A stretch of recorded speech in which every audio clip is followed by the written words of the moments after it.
Hello everyone, स्वागत है आप सभी लोगों का कल्याण इंस्टीट्यूट यूट्यूब चैनल पे। आज हम इस वीडियो के अंतर्गत मुद्रास्फीति के कारणों को समझेंगे कि मुद्रास्फीति के कौन कौन से किस किस तरह के कारण हैं जिन वजहों से मुद्रास्फीति होती है। तो आप इस वीडियो को अंत तक जरूर देखिएगा और अगर चैनल को सब्सक्राइब नहीं किया तो चैनल को जरूर सब्सक्राइब कर दीजिएगा। तो चलिए समझते हैं कि मुद्रास्फीति के कौन कौन से कारण हैं, किन कारणों से ये मुद्रास्फीति यानी कि इन्फ्लेशन होती है। तो सबसे पहले हम यहाँ पे जो मुद्रास्फीति के कारण है उनको दो भागों में बांटेंगे, जिसमें कि सबसे पहले मांग पक्ष को प्रभावित करने से संबंधित कारण और दूसरा पूर्ति पक्ष को प्रभावित करने से संबंधित कारण।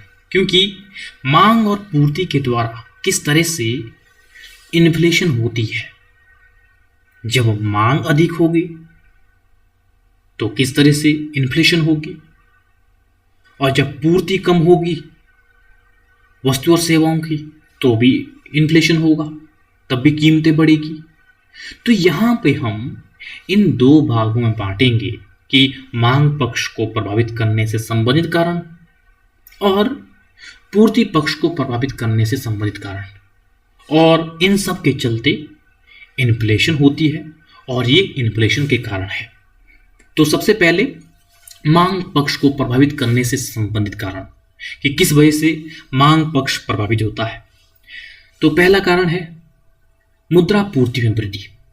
जब मुद्रा की पूर्ति में वृद्धि होगी, लोगों के हाथों में अंधाधुंध पैसा होगा तो क्या होगा, वो डिमांड बढ़ाने लगेंगे तो कीमतों में वृद्धि होगी, जिससे कि इन्फ्लेशन होगा, मुद्रास्फीति होगी। और सार्वजनिक व्यय में वृद्धि, जब गवर्नमेंट के द्वारा खर्चों को बढ़ाया जाएगा तो क्या होगा, इससे भी इन्फ्लेशन होगा, जो कीमतें हैं वो बढ़ने लगेगी। और अगला है घाटे की वित्त व्यवस्था।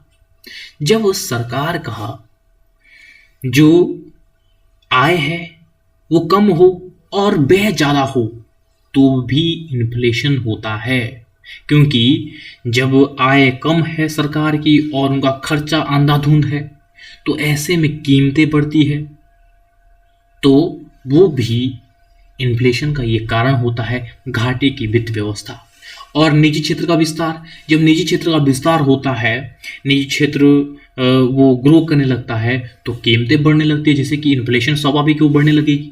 और कालाधन वो है जिसका कोई रिकॉर्ड नहीं है, जिसका कोई भी ऐसा रिकॉर्ड नहीं है कि ये कहाँ से आया है, किस तरह से कमाया गया है, किस रिसोर्सेज से कमाया गया। तो ऐसे में ये जहाँ पर एकदम से फ्लो करेगा वहाँ पे वो कीमतें बढ़ा देगा, जिससे कि इन्फ्लेशन होता है। और सरकारी ऋण का भुगतान, जब सरकार ऋण लेती है और उनको वापस उसका भुगतान करती है तो ऐसे में इन्फ्लेशन होता है, लोगों के हाथों में बहुत मात्रा में पैसा जाएगा। जब सरकार भुगतान करेगी, जो लोगों से जो उधार लिया है वो वापस करेगी तो लोगों के हाथों में पैसा जाएगा, जिससे कीमतें बढ़ेगी, जिससे कि वो इन्फ्लेशन में तब्दील होगा। और अगला है व्यय योग्य आय में वृद्धि। जब लोगों की जो खर्च करने वाली आय है उसमें वृद्धि होगी तो कीमतें बढ़ा देगी तो इन्फ्लेशन होगा। और अगला उपभोक्ता व्यय में वृद्धि।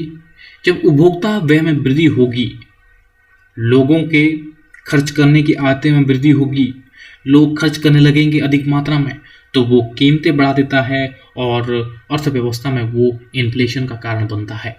और सस्ती मौद्रिक नीति, जब सस्ती मौद्रिक नीति होती है यानी कि कम रेट डिसाइड की जाती है सेंट्रल बैंक के द्वारा, यानी कि जो CRR है, SLR है, इन दरों में कमी की जाती है, तो ऐसे में क्या होता है, मार्केट में वो मुद्रा का फ्लो बढ़ जाता है, लोग हाथों में पैसा आ जाता है, तो जिससे कि मुद्रास्फीति हो जाती है। और निर्यात में वृद्धि, जब निर्यात में वृद्धि होगी तो ऐसे में विदेशी करेंसी आएगी, लोग हाथों में अतिरिक्त मात्रा में पैसा होगा, तो इससे इन्फ्लेशन का कारण बन जाता है ये।